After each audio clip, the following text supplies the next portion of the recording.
to reading the Wheel of Time for the first time with the Nerdy Negroes. I think I said it backwards this time. It doesn't matter. Okay, anyway, this is episode 4, but this is part 2 of episode 4. If you've not watched part 1, you got to head over to the Everyday Negroes channel now and watch that. Part 1 is, I think, chapters 31 to 33. This one is 34 to 36, so you want to do it in order. I will link part 1 in the description below, as well as the playlist that you can subscribe to get it all in order. Thank you, all of you, for continuing to join us on this journey, and a special thanks to our patrons. Your support means the world to me. If you want to join my Patreon or the Everyday Negroes Patreon, you can just pick one, but you can come join us live when we record. It's always fun having people in the chat, and even if you aren't able to join us there, you can go back and watch all the unedited recordings for when we recorded and check that out. So, check out my Patreon, their Patreon. And in this video, like I said, chapters 34 to 36, and there's a quiz, and then Adison's AI art at the end. You gotta stick around for that because it's amazing. So I guess without further ado, let's get into it.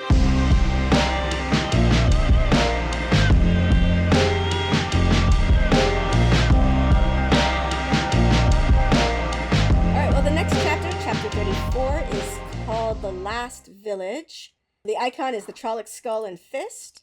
Rand and Matt are still on the Camelin Road, which is quite busy now, with people on their way to Camelin to see Logain. At one town, they do see an innkeeper talking to a Fade, and the Fade giving orders to look for them.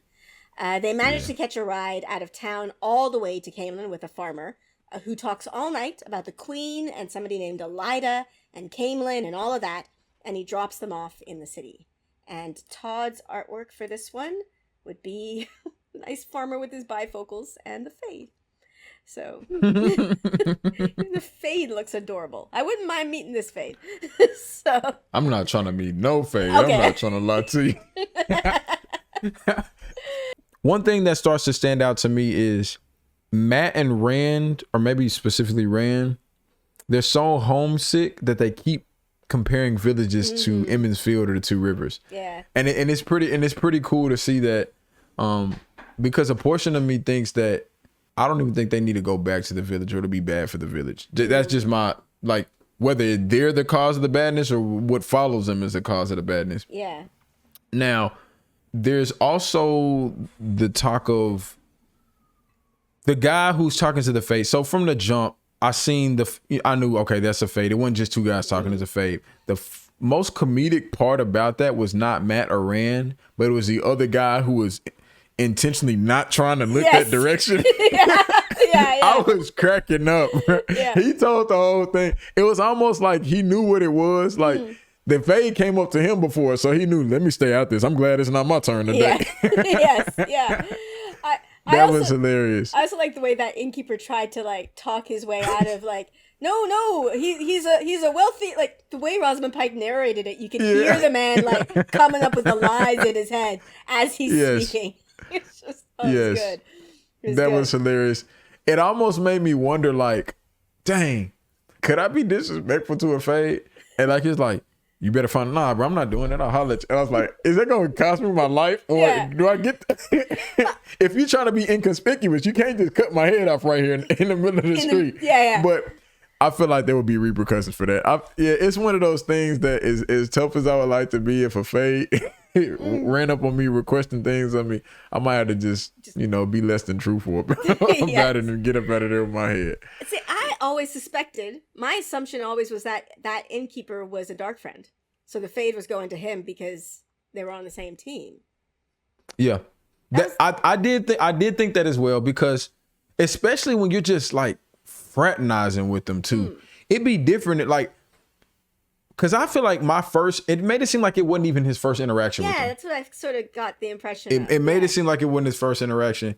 And it does make me think, if you can just fearfully casually have a conversation with the Fade, you are in allegiance one way or another. Yeah. Whether you chose to be or whether you got punked into being. You doing the Dark Lord's work. Yes, yeah.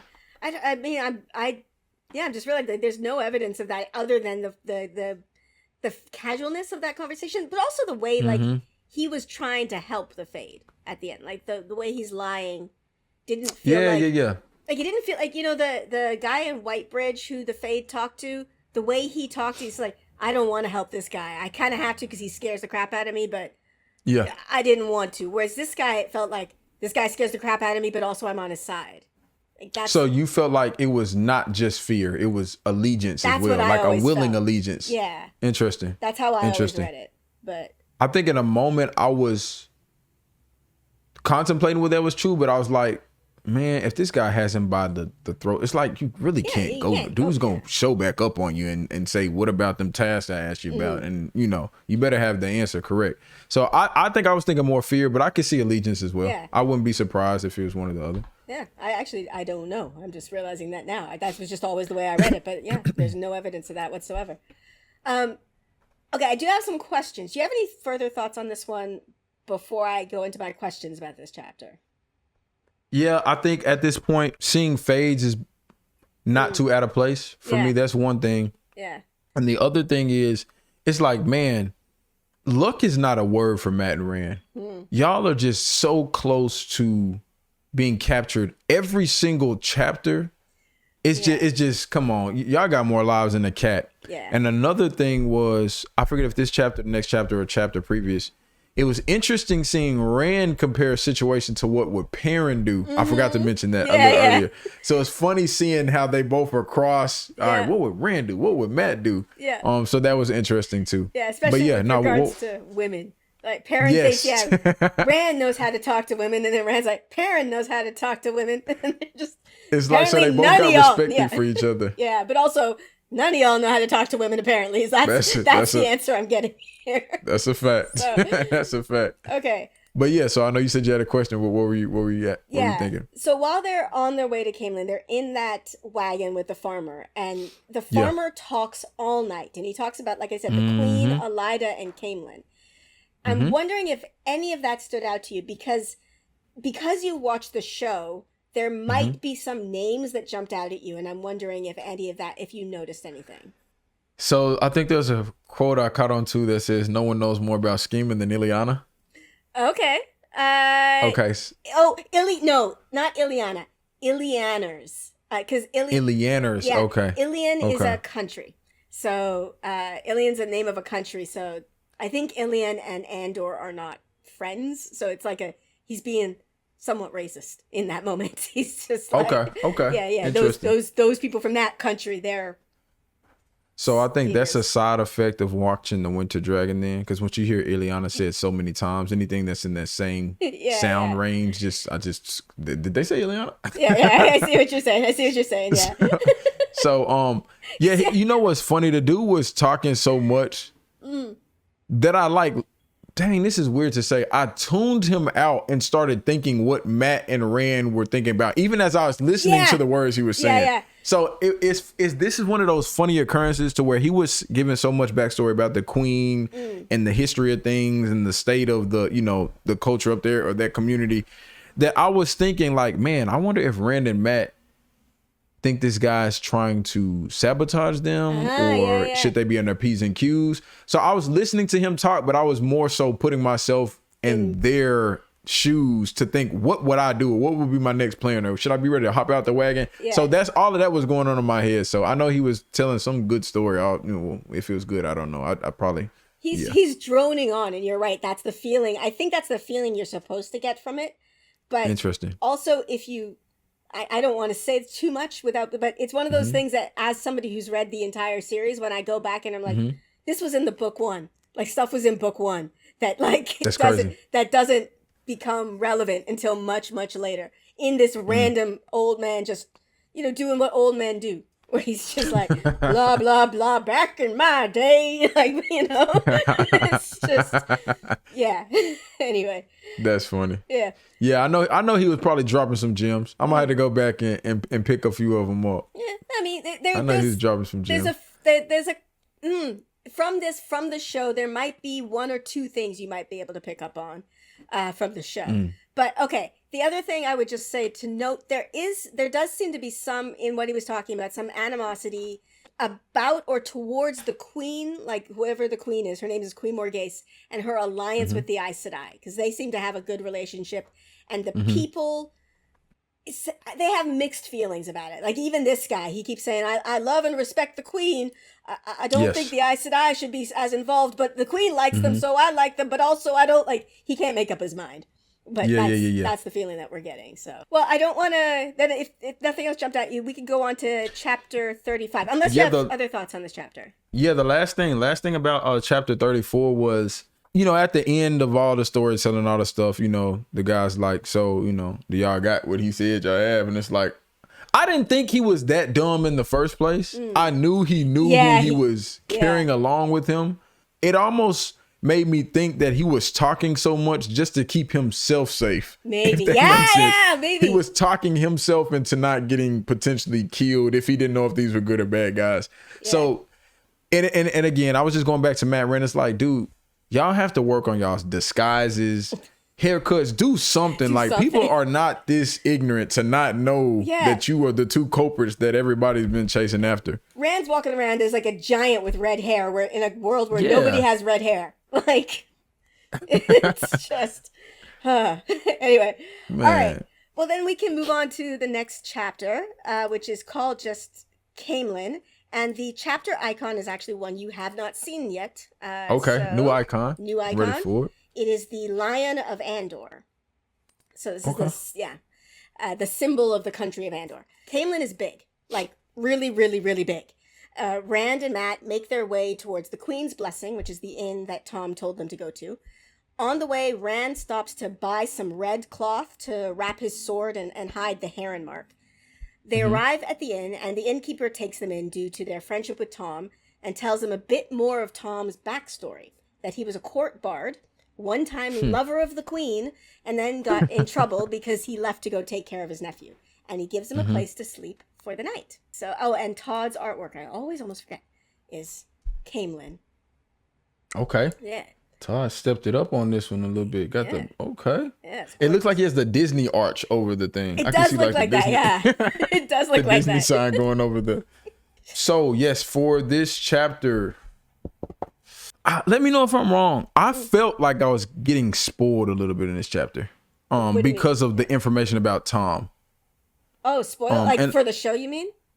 Yes. Do you feel? What do you feel? What do you feel like? Because they didn't really give this much detail about Tom's background in the show, did they? No, they didn't. Unless because of this, I mean, I always knew there was more than meets the eye with Tom, but I feel like, dang, I almost feel like I didn't know this portion yet as somebody who watched the show. So now I know. All right, I understand that. You know, if you get to fighting in certain ways, you were just more than a gleeman. You know, you were used to be a bard. So there's certain things like that I feel like it's like, dang, I wonder if this is the most spoilery type thing I've read since being a first time reader. Yeah, we don't have this information. I will tell you, I think I mentioned before the person I know who was watching the show as hadn't read the books, but is a costume expert. She watched Tom's introduction. And one of the things she put in is, does Tom have any tie to royalty? And everybody was like, what do you mean? The dude's walking like, why? Because he had a corduroy coat. And that apparently in costume symbolism, corduroy is a tie to royalty. So she called it from the jump, but it's like they didn't say it in the show. So only if you are a person who knows about costumes. Outfits. Yeah. Costume makes sense. Yeah. It almost makes me think Medieval Mick Jagger might have to get a second nickname. we might have to get a second nickname for Medieval Mick Jagger. It's more than meets the eye with this guy. Yeah, but I know that was a bit spoiler, but did you like learning that information about Tom? I don't know if the show can do that. Like the show might change things. The show has changed stuff already. No, I definitely enjoyed having more background information about him for sure. Yeah, it wasn't that. It was just, I'm curious to see how the show is going to, because I already think Tom knows a lot of people past what he acts like he does in the book. Like, I feel like he knows Moraine more and a few other people that we've come across more, especially since he's been on world tour. Yeah. It seems like before he met Matt and Rand. Yeah. So there's always that more than meets the eye. It's just gonna be funny because I'm of the opinion now that he's not dead. I'm gonna just say it one more. We had this conversation, right? He has more in store, right, Jenny? I'm not right. Look. I had a little slip of the tongue last episode. I'm not saying anything. okay, in this chapter, Basil. What you think, Alex? What you think, Alexandra? You think Tom's good? No, I'm playing. Don't get in trouble, Alexandra. Basil says in this chapter he agrees with you. He says, Yeah. I don't believe Tom's dead until I see his corpse. Like that's Basil outright says that, the innkeeper. So yeah. I see you looking in the chat. So you don't have to agree spoilers. with me. You don't have to agree with me. Do you agree with Basil then? I'm just saying, I can't say anything. I'm not saying anything. Hey, I give Jenny a hard time. Like it's funny because I'm being such a contradiction. I pressure her so much to give me spoilers at the same time, but she never does. So shout out to Jenny for being loyal to the cause. Doing what I can. But yeah, Basil. I understand his caution with Matt and Rand from the jump. Because if somebody comes up to me saying they know my friend and they got all his belongings, my thing is like, how did you get that stuff? Yeah. So I completely get from the jump why he's very cautious about it, about him seeing them with the stuff, as opposed to just, oh, come on in, your friends of Tom's, your friends of mine. Nah, let's have a convo first, and then we can get to breaking bread and giving y'all a safe place to lay down on. Yeah. So that was the most like realistic approach I've seen. I do. Oh gosh, Allie. I see Allie in the comments. She says, I really wanted Tom to be alive at this point too. So I get the wishful thinking. It's, wishful thinking. But yes, have you heard the term RAFO yet? That's crazy. Allie is quite excited. She gets to tell you to RAFO. Do you know, have you heard RAFO? No, I don't know what that means. I don't know. What does that mean? Is that an abbreviation for let's go to Rafferty's or something? No. No. It's a term I think Robert Jordan himself came up with because he would say this to people in like at book signings and stuff. It means read and find out. So, RAFO. Okay. RAFO. Okay. Yes. So you got a RAFO to find out about whether RAFO. or not I like that. I learn something new every day. Yep. If he returns or not. Okay, I don't actually have any questions on this chapter. So, do you have any thoughts before we go on to the final chapter we read for this week? No, it's just I'm getting familiar with every town has an innkeeper. You know what I'm saying? It's I'm almost accustomed every time we go to a new town. Who's the innkeeper? You know what I'm saying? Yeah. Let me see what y'all spot looking like. Let me see what the food smells like, tastes like. Do y'all got rats in the kitchen or not? You know what I'm saying? I want to know all the details. Yeah. So I'm getting used to that being a thing, and I feel like they set this tone. So is innkeeper and bring me up to speed. Is innkeeper a term that is coined in this book, or is that something that is actually in other cultures or older cultures or things like that? Where does the term innkeeper come from? I don't know. If you do know. Yeah, I don't know. I would imagine it's not. I don't think Robert Jordan came up with that term. But I do know, like, you've been on the Dusty Wheel, so you that's Matt Hatch calls himself the innkeeper of an inn that he is called the Dusty Wheel. That's why it's tied in here, tied in with the series in that way. But okay. Got you. Anyway, then I guess we can go on to. I will say this. Okay, sorry. Just when I lived in Ireland for a year, and the feeling of the inns here does feel very much like the pubs in Ireland. It does. I will say that it does. I couldn't put my thoughts to it, but Irish type Ireland, it does give me that type of vibe. Yeah. That does seem like, come on now, lad, would you come in and get some ale at the end? Yeah. It sounds like something they would say over there. I when I lived in Ireland, I was like 20 something, and I just went there. Like I didn't have a job, I had nothing. I just went there because I wanted to go to Ireland. Oh, you just on a whim? I'm just going to Ireland. Yeah. Like That's pretty neat. It was what you call one of those Disney kid movies. I mean, I was 25. I wasn't like a high school student just deciding I'm going to go off and become an Aes Sedai like Egwene. That's crazy. And I thought I was getting crazy when I would just up and decide at the middle of the night I was going to the Waffle House. So never mind. You got me beat. But the people, like, I always said this, like, for about a month, the pub, like, they were not called inns, they were pubs. Like, they just took care of me. Like, they knew I was looking for a job, and they would just be like, oh, and they called me, they called me Amy the American, which is wrong on, like, my name's not Amy, and I'm not American. But, tell that Amy the American to come over here. She could peel some potatoes for us. And I'd like, go peel some potatoes. You got the dialect down and everything. Hold on. I lived there. You've been over there for a while. I lived there for a year. That's crazy.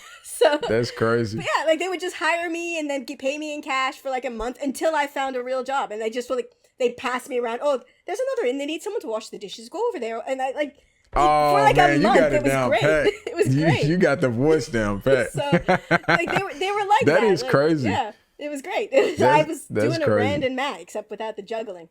So, anyway, okay. No, that's a crazy life experience. Yeah, man, that sounds fun at the same time. It was great. I sometimes wonder if it's still possible because I don't know if the pubs are the same now because everybody has internet and stuff at their home. But at that time, people didn't have internet. Like it was in 2000 and people just didn't, well, most of the people there didn't have internet in their home. So after work, people would just go to the pub to hang out.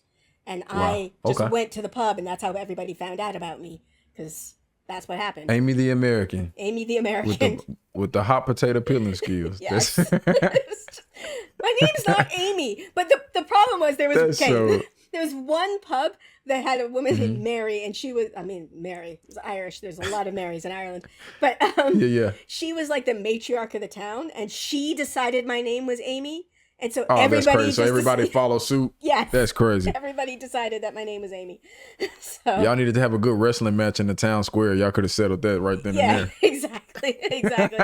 All right. Okay. Now I promise I will go on to the final chapter for this week. It's called Webs of the Pattern, and the icon for this chapter is the 3 leaves on a branch. The innkeeper gives them food to eat, and Rand tells him their story, leaving out any mention of Shadowspawn, but trying to tell enough of the story to convey the level of danger that they're in. He considers approaching Elida, who is the Queen's Aes Sedai advisor, but the innkeeper warns against it. After dinner, they are shown their rooms, and Matt immediately throws himself into bed, being super pessimistic and depressed. Rand goes back down to talk to the innkeeper some more, but can't find him, so he goes to the library, and there he meets Loyal. No. What's the name? Loyal. What's the name? No. What's the name? Loyal. No. What's the name? What's the name of what? Brother Book, man. Brother Book is in the building. Yes. I'm so sorry. I can't believe I forgot. Yes. Brother Book. He meets Brother Book. Oh. Sorry, I was like looking at my notes going, No, I know his name. Brother Book. So, okay. Brother Book tells how he's out of the steading to see the world. And Rand somehow ends up telling him his whole story, leaving none of it out. And then Loyal, Brother Book, says that Rand must be Ta'Viren. And then he explains the concept of Ta'Viren to Rand, and he says he wants to travel with Rand, but Rand doesn't think that's a good idea. And Todd's drawing for this is, there's Brother Book. Brother Book, man. Not a Trolloc. Man. This was a great chapter. This was a chapter for the ages right there. I knew you were happy to get to this. Man, I was ecstatic about this one. So as soon as he walked into the area, I was like, I know who's going to be here. And as soon as he was like Trolloc, I knew what it was. The description of the ears, as Rapunzel shouted out in the comments. I knew exactly who we're meeting, but again, we met him under different circumstances in the show. But it was good to see him. And off from the beginning, I already knew that Rand was going to tell him his full story with no reservations because Brother Book just has that trustworthiness, that loyalty, that the big heart, gentle soul. You know what I'm saying? I know Brother Book is not a dark friend. Brother Book, what would you like to know about my life? Let me just willingly tell you that information. Would you like to know my social security number, Brother Book? My credit card information? Brother Book, what would you like to know? Because I know you ain't finna misuse it. He's one of those type of guys. So I was excited about this interaction. And then 2, finding out Brother Book is almost a decade old. Lord have mercy, Brother Book. I know them chapters kind of dusty. Yeah. He's 90 years old. My fault. I said a decade. Yeah, that's 10 years now. He's way older than that. He's 90 years old, going on 100. That is interesting. The way he also talks about how people in his village said he was hot-headed, and it's like they think you're hot-headed. There's no way. Yes, you all are so hasty. Yes, man. I can see Brother Book out right now in the field, just laid on the grass, interacting with butterflies or something. He's just that gentle of a soul. Really, I don't know. Is. But in his species, like he's almost a century old, but in his species, he's basically the same age as Rand, like, or maybe even a bit younger. Like he's like a teenager in their species. So he's not. That is a crazy comparison. Yeah. Except for he knows like all of Rand's lineage and history of his town and all of that. It's crazy. Yes, because he is Brother Book. He has studied everything. So I gotta you shouted out Rosamund Pike. I'm gonna shout her out as well. I was excited to hear how she read Brother Book, read Loyal, because I will say the other audiobook, Michael Kramer does Michael Kramer does such an amazing Loyal that I actually, and I know I'm not the only person who thinks this, I think that the actor who plays Loyal listened to Michael Kramer because he sounds like it. Like, oh, you listen to him doing his Loyal, like, because it's so good. But I was worried. Not worried, that's the wrong word, but I was like, I don't know how Rosamund Pike's gonna be able to pull this off, because it's like, she's a woman, and it's like, but she did. Like, it's good. Like, it took me like a second, and then I was like, oh no, I'm in. I'm gonna be honest with you. The Wheel of Time cast is in trouble. Because if they wanted to, they could treat the Wheel of Time like, you know, that series Martin, and doggone Rosamund Pike end up playing everybody in the cast. Yes. They better be careful. Yes. If somebody say something to the director, then, hey, I'll get Rosamund to fill in for you, Ren. Keep playing with me. I can get her to shave her head and speak like you as well. So she's reading the book so good, it's like, goodness gracious. Yeah. she could probably play everybody's character in the show if they don't be careful. But yeah, no, to your point, her reading out Brother Book, the deepness in the voice, the knowledge that it seems like is behind the voice, all of that comes into play when she does her narration. So yeah, it's fantastic. Elida is the Queen's advisor. Okay. Do you have any thoughts like that? Say Rand is thinking about, okay, if Moraine doesn't come, I should go. There's another Aes Sedai in this town, or this city, I should say. I could go visit her, and the innkeeper says that's not a good idea. What do you have any thoughts on this? No, unless Rand wants to get gentled ASAP, I think he should stay away from any other Aes Sedai besides Rand. Okay. Or brother Rand will be as soft as that charming tissue. He's gonna get gentled that softly if you don't stay away from any other Aes Sedai. That's just my opinion. Especially after he talked to, hold on, let me get the name, Basil, and he was pretty much telling him about Tom's interaction with the Queen and stuff like that. I feel like he should just wait before he maybe scope out the situation for sure, but don't go telling people about your backstory and things you've been through and who you know. Not yet. I think he should stay away from the other Aes Sedai. I'm 100% positive of that for right now. Okay. I'm just, again, seeing in the chat we have here, Roz has the voices like Arby has the beef. And that's a fact. Yeah, we need to protect. So I know you said he listened to Michael world. Kramer. I feel like he also listened to the Arby's commercials for sure. Yeah, probably. We have the chapters. Bump, bump, bump, bump. Nice. And yeah, protecting Loyal from the world. Ali, loving Loyal is the one thing that brings the fandom together. Like, that's a fact. If you meet somebody who doesn't like him, just no. I don't know how it's even possible to meet somebody who doesn't not like but love Brother Book, man. He also from the jump, Brother Book, he heard Rand's story. He's like, all right, add me to the squad. I'm coming with you. Yeah. It's like, dang, Brother Book, have you even talked to Rand for more than an hour? I mean, although because he's such a good conversationalist, I could see maybe 3 or 4 hours having passed by during that time that him and Rand talked. Yeah. But that's crazy. That's crazy how he's just from the jump, somebody that you feel like you can open up to. And the other funny thing in his stories was him telling about his interactions with other people and his confusion with why they didn't like him and they thought he's a Charlotte. It was such an innocent confusion. It was funny. It almost makes me feel like there's a hint of the group that what's the non-violent group, the Tinker people the Tinker, the Tuatha, or the his gentleness, some of what, not that he's fully within them, but some of his gentleness and not wanting to necessarily harm people, so to speak. It seems like there's a portion of that, but I know he said he's from the steading though, so because that's where his species is called the Ogier, and that's where they're from, the steading. Do you have any thoughts or any questions or anything about his description of what a Taviran is? I know it was referenced in the show a little bit, if I'm not mistaken, because wasn't the person who was hung in the final episode? Yeah, Padden Fane says Taviran in the final episode, and Rosamund Pike says it in the first. Moraine says it in the first episode. She says, I've heard tell of 4 Taviran in the 2 rivers, and then in the at last episode, Padden Fane says, all 5 of you, Taviran, focal points in the pattern. Who was hanging at that one city that we saw? That was an Aiel. When we met medieval. Yeah. There's an Aiel. Okay. Yeah. Now I'm getting my description. Okay. Yeah. So no thoughts other than that. Other than I'm curious to learn more about these people and how they tie into that. But yeah, when he identified Rand like that without even Rand knowing who he was, it was just further testament to how much Brother Book knows. Because Aiel is a group of people, like they're like I don't know what the fantasy term would be, like it's an ethnicity, whereas a Taviran is like it's like a title or like a description of a person.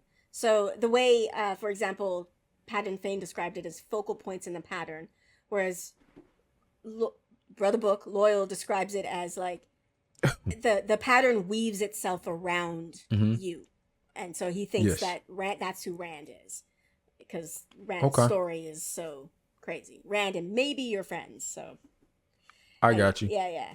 So there's another thing that he talked about too, which was concerning, because Brother Book was like, he's going into the wheel weaves and you can't go too far from where you were supposed to be, or you can't, all that talk. It made me think, like, are you saying that if I was born to be Thanos, that I can't decide to be Captain America because that's too far off the path of what I was supposed to be?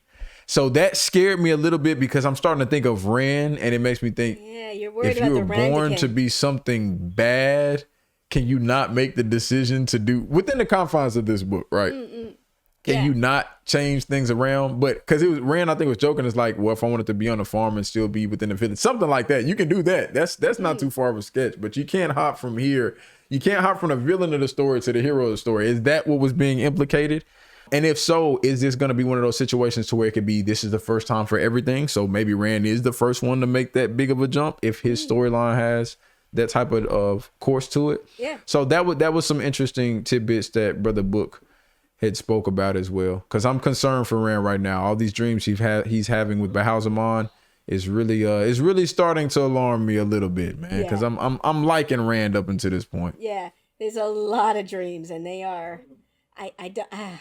It's just I've started having really, really weird dreams since we've been doing this. Hold on. We might have to stop this episode. I gotta go. I'm not trying to see Bahausamon in my dreams. Not like that, but I don't normally have Wheel of Time dreams. Like, I know that sounds weird because about how much I think about these books, but I don't. But I have. I had a dream the other night just where a friend of mine had a child with an friend Ogier. or dark friend? No, a friend had a child with an Ogier, and their child was like half human, half Ogier, and I was just like, woke up being like, what on earth is happening in my brain? Oh man. Hey, that's how you know that's how you know you are a true fan of Wheel of Time. When your dreams start shifting that much, that's a Wheel of Time fan for you for sure. I swear, it doesn't normally happen. I don't know, but that's like that. My Wheel of Time has been seeping into my dreams in the last week or so. So, yeah. Anyway. I mean, well, we have been talking about a lot of Wheel of Time stuff over the past couple of weeks, so it doesn't surprise me. Yeah, for sure. Okay, I have no further notes on this chapter. Do you have any further thoughts before we get into the quiz? I enjoyed this reading. I enjoyed this listening. I enjoyed this listening. There's some things I understand. Again, we spoke about how I understand why this whole ride, this whole course that they went on, I understand why that couldn't be shown in a book.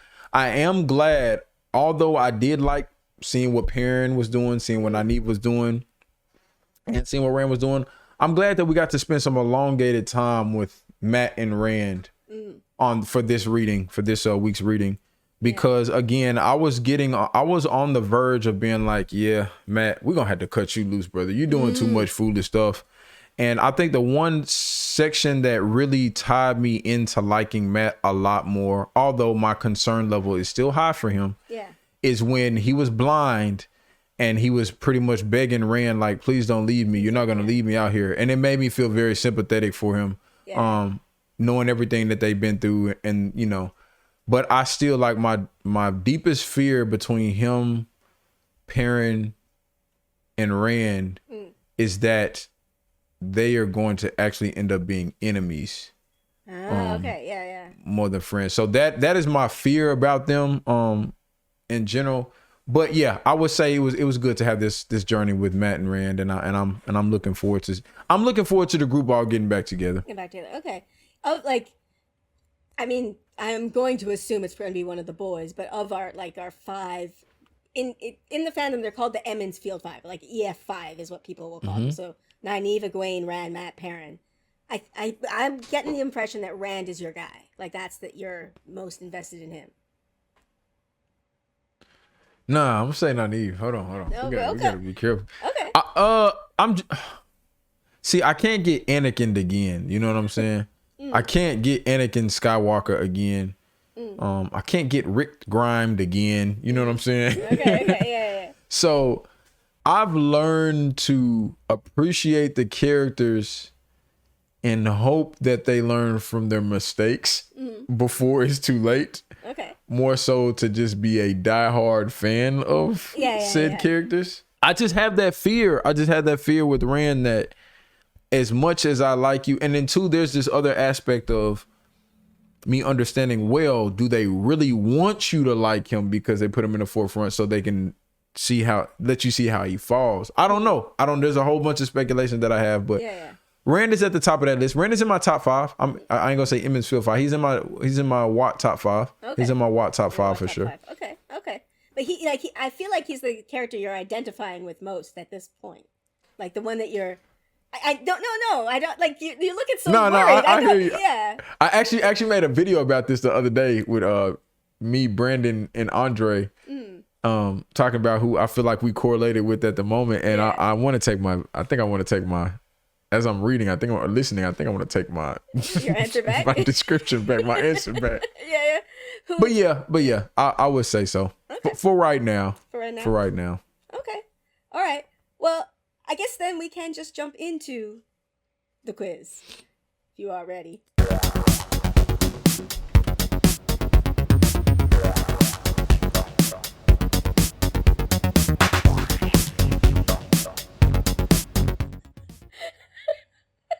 So sad that you guys can't see Adison dancing behind the scenes. That's the blooper scenes that they don't. Yeah, exactly. Rapunzel, okay. That's crazy. She spelled dance how they do in Fallout. All right, that's a good one. That's the Robert Jordan spelling. Yes. All right. Well, we will get to that. All right. The first question I have is, what is the name of the Thin Keeper? And I think you actually know this one. The Thin Keeper? The Thin Keeper. Brother Hake? Yes. Samuel Hake. Mm-hmm. Yes.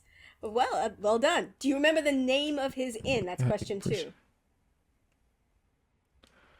Oh, dang. Rip-off inn? That would be a good name. Seriously. Like the innkeeper robbed you. It wasn't one of the guests. The innkeeper wanted to rob you. It's like going into a store. It was never yours to begin with, Ian? Yeah. It's like going into a store and being robbed by the person in the store. Like that's whatever. That's a fact. Yeah. The name is the Dancing Cartman. Is the name of that. The Dancing, what was the last part? Cartman. Cartman. Okay. Cartman. And then, Okay. How about the name of the dark friend in Velvet? Question 3.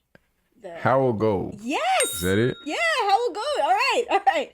Now if we're going along, dark friends. Next question. See, I'm blushing a little bit. I remember last time I said black people couldn't blush. Y'all don't see the blush there. Y'all don't see the red right there. I can totally see. That whole discussion. Do you think black people don't? We have blood vessels in our face. We are human beings. What? Racists are so dumb. Anyway, for many reasons. Racism is dumb for many reasons. Sometimes it's dumb because the science is bad. Anyway, okay. Number 4. Do you remember the name of the kid dark friend who Rand punched in the nose?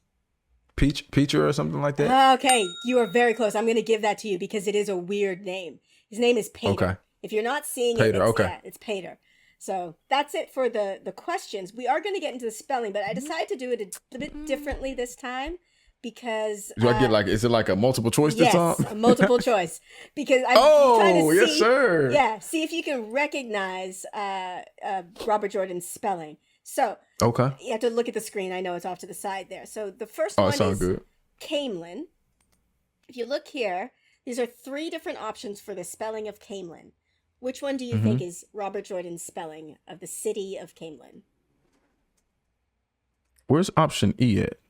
Normally when I took my standardized test in school, there was an option E. I'm sorry. So my odds are a little bit. I'm gonna go option A. You are correct. That is how he spelled Caemlyn. Caemlyn. Caemlyn. Okay. Okay. Then the next one, of course, is that weird name for the weird dark friend Pater. Which one do you think is the correct spelling of Pater? Oh, goodness. Robert Jordan does like his H's and Y's, doesn't he? He does. I'm gonna go C. C? No, it is not C. No. I'm gonna say I'm a C. No, I'm a C. What my answer is. Okay, my answer that I'm gonna see about it. I'm gonna go B for my answer. Nah, I failed already. Yeah. But you are right now. It is B. This is one that this is the exception that proves the rule. You baited me too, Jenny. I said he likes his H's and Y's. You said, "Oh yes, he does." Well, he does. He does. And you said it in that brother book, that loving, responsible, trusting voice. Oh yes, he does like his H's and Y's. You baited me, Jenny. I'm sorry. I'm so sorry. But you are correct. He does. He just throws H's and Y's in all over the place. And then in this one case, he was like, that's one of those Aes Sedai answers. That's one of the Aes Sedai answers. They tell you the truth, but not the truth that you need to know at the time. Oh my goodness, I forgot you said you identify with was it the doo-doo brown Aja? You got me, man. Brown Aja, not doo-doo Aja. No. You don't even know. I'm indignant now. All right. Well, that is the entire quiz. You are getting praise in the chat. Okay. I see. Hey man, when you've been at the bottom, the only way to go is up. I'm just saying, I feel so bad at some quizzes. Hey man, it's just good to be on I don't know. I probably got like a 70 today. I don't know. Hey, sometimes, see, that's the bad part about it. When you have tests that have lots of questions and you get a majority of them right versus tests that have a few questions and you get a majority right, the grade is drastically different. Yes. But hey. I think you only got But hey, I enjoyed this it. time. And it's, the dancing I think it was Cartman Pater and the dancing Cartman. Yep, Yeah, the dancing Cartman and Pater. Yep. So, yeah, that's going to say, there's far too many brown Aja in this fandom to doo-doo on them. Stop doo-dooing on us. Oh, man. Hey, no disrespect to Doo-Doo Aja. I know y'all, you know what I'm saying. I don't mean to give y'all crap, no pun intended. Ooh, mic drop. Oh, man. my heart. Okay. Well, that's all I had for this one. Do you have any, just final thoughts on this section of chapters? No, this was another fun one. Again, we appreciate everybody for tuning in to the lives. We will be having the stuff that's gonna go out. Again, don't forget to send us your recommendations on the AI art for today's episode as well. So yeah, absolutely. I will ask you this then. Okay, so we have now Rand and Matt are in Caemlyn. Nynaeve, Lan, and Moraine. They are I guess they are trailing Perrin right now, and of course Perrin and Egwene are tied up with the White Cloaks. So, what do you think is going to happen next? What are you predicting for our crew? Well, again, for those of y'all that are listening or watching, I have watched season 1 of Wheel of Time, and so if I'm going based off of the show, Egwene's gonna learn how to use her one power a little bit better to free Perrin and herself. Okay. So that they don't have to face whatever trial by the White Cloaks, and then they'll end up meeting back up with Moraine, Lan, Nynaeve, Matt, and Rand. Okay. So then go ahead. Do you think because in the show they all met up, but they met up in Tarvalon or Tarvalon, and here they're I mean, okay. Again, I said I could pull out a map. All right, I'm not good with maps. If I could pull out a map, I would be able to tell you if any of them are close to Tarvalon, but I don't know because I don't know. Even if I was looking at a map, I wouldn't be able to tell you because I'm so bad at that. So, but I know that none of them are in Tarvalon at this moment. So where are you thinking? Do you think that's where they will end up, or? Because of the emphasis that the show put on how Tarvalon looks and the beauty of it and just different things, and us seeing the Council of Aes Sedai and The brown Aes Sedai, the blue Aes Sedai, you know, all of those, the neon green, rose gold Aes Sedai, all of I them. appreciate you all saying of them in brown, not doo-doo. My heart was like, I switched it up just for you. When they told me that it's a huge majority of people in the brown Aes Sedai, you know, look, I'm not trying to, you know, I don't want no hate mail. I do love my brown Aes Sedai. I gotta love the brown Aes Sedai by default. Come on, y'all. You know what I'm saying? Look at this. Exactly. I'm gonna say we will see him in Tar Valon. If we don't get to see Tar Valon in this book, I would be very surprised. Okay. I'll be surprised. So I think they would. Now, hopefully Tom sweeps through and saves some folks on his way there. You know what I'm saying? You know what I'm saying, right, Jenny? I mean, it's. You know what I'm saying, right, Alexandra, right? I'm just, you know, he threw himself at a fade, and he was a good man. Anyway, so, all right. That was word. That's crazy. Sorry. But yeah, so I'm expecting to see them all. I'm expecting to see them all in Tar Valon. How they get there, I'll be interested to see Tar Valon. So so it is Tar Valon, not Tar Valon or Valen or. Okay, again, I am used to saying Tar Valon. Potato patata? Yeah, it is a potato thing. I'm used to saying Tar Valon just for, I think that's how I read it originally, and that's how the other audiobook narrators say it. But in the show, they say Tar Valon, and that's how Rosamund Pike is narrating it. And as much as I love the original, like I do, I love Michael Kramer and Kate Redding with such a deep love. I do think Tar Valon is a better pronunciation because I think it's meant to sound like the city of Avalon from Arthurian legend. Okay. So I think it's a better pronunciation. Okay. I screw it up. Sweet. Well, yeah, so hopefully we get to see him there. And I guess as a heads up for the people who are listening, you want to tell them what chapters we'll be going through next for the next episode? I was digging that up just because I always forget to look. So next time we are looking at chapters 37 through 42.